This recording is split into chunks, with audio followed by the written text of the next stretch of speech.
Today we have a bit of a tricky lesson because we want to mix together perimeter and area, and not just of our normal shapes, but of what we call composite shapes, which is where two or sometimes more shapes have been joined together.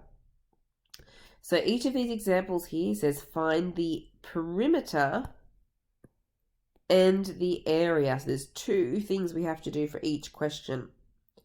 So perimeter, if you remember, is finding the distance all the way around the outside. Now we've obviously got some sides missing.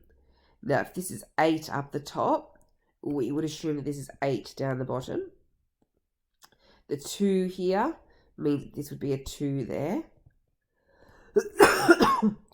And because this is a little rectangle in here with 3, 4, that would have to be a 3 centimeters there. And this big long vertical one would have to be all these little vertical ones added together. So 2 plus 4 plus 2, which is 8 again. Okay, so once you've got, make sure you've got all the sides on there, then we can say P for perimeter equals, and we add them all up. 8 plus 2 plus 3 plus 4 plus 3 plus 2 plus 8 plus 8. Be careful not to miss any.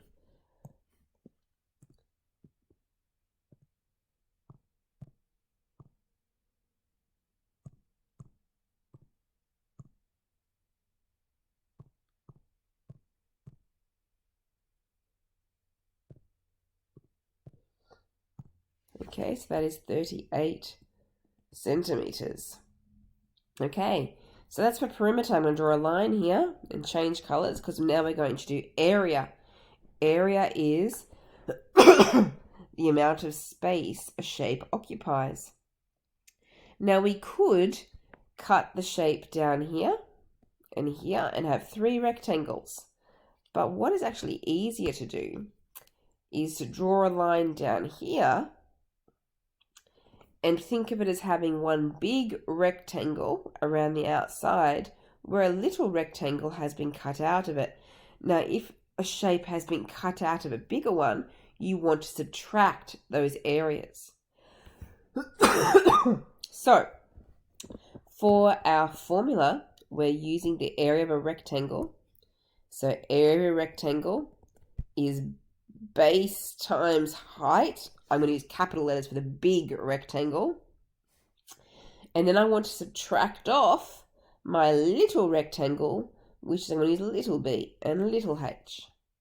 Okay, so let's sub in. For the big rectangle, the base and the height is 8 times 8. Okay, and I'm taking away because I'm cutting out the little rectangle, which is 3 times 4. Okay, and we type all that in the calculator.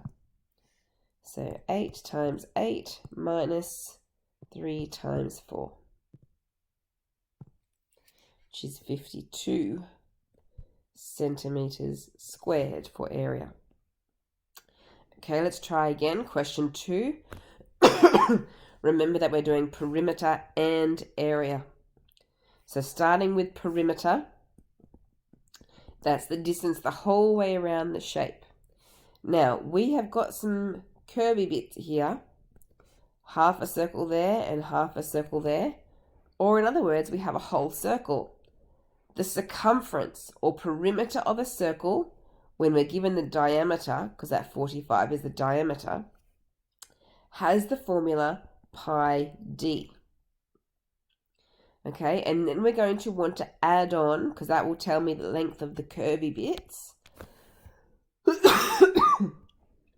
Then I'm going to want to add on the straight sides, which would be 100 plus 100.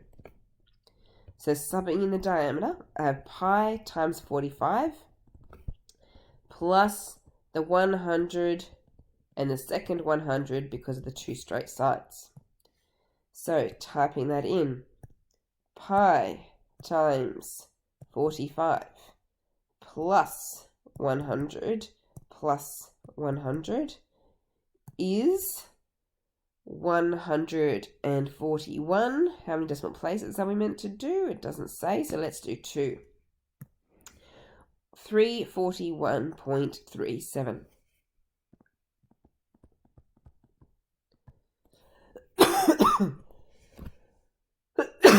All right, now we have to change gears and think about area. Now the area, we have a whole circle. If you put those two things together, we have a circle and we have a rectangle if we're thinking about area. So the formula for a circle is pi r squared, and the formula for a rectangle is base times height, and we just want to add those two areas together. So my radius, that 45 there, is a diameter, so I will need to go 45 divided by 2. So that's 22.5 for the radius. So pi times 22.5 squared plus the rectangle, the base and the height of the rectangle is 100 times 45.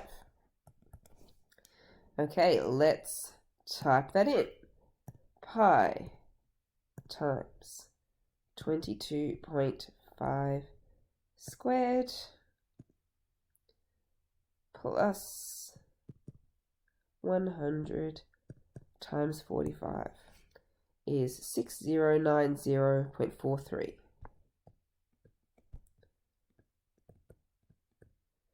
And that's meters squared. Area is squared. Perimeter should have just been meters. Question 3. This one says, find the area. We don't need to do perimeter for this. Find the area of the shaded region shown below there. So because we have a big square and we're cutting out another little square out of it, we're going to want to subtract the areas. So we start with a big square. The formula for a square is L squared. So I'm going to call it capital L because it's the big square. Then I want to subtract a little square, so a little L squared. Subbing in the length of the big square is 5, so it's 5 squared minus the length of the little square is 1. So 1 squared and equals 5 squared minus 1 squared is 24 meters squared for area. Question 4, this is a bit of a tricky one. We want to find the area of an octagon. We don't have a formula for that, but we can divide it up into 2 trapeziums and 1 rectangle. Now the 2 trapeziums are exactly the same, so I really only need to use the formula once. What I can do is go A for area equals, now my formula for a trapezium is H over 2 bracket A plus B. And I have 2 trapeziums, so all I want to do is times that by 2 because they are exactly the same size. Then I want to find the area of the rectangle in the middle. The area of a rectangle is base times height. And now let's substitute into our formulas. So the height, the H of the trapezium, that's this one here, perpendicular height. So 1.45 over 2 bracket. The A and the B would be the 2 and the 5. It doesn't actually matter which one you put in the bracket first. We times that by 2 because there's 2 trapeziums. Plus, we now want to do our rectangle. The base of our rectangle is 5, and the height has these double lines on it, which means it'd be the same as this one, which is 2. So it's going to be 5 times 2. So in the calculator, 1.45 over 2 times, we times in there, bracket, 2 plus 5, close bracket, times that by 2. Then we want to add on our rectangle, which is 5 times 2. Okay, which is 20.15. Okay, centimeters squared for area. Okay, so your turn to do some. These are tricky questions. Take your time, be careful, and make sure you check your answers.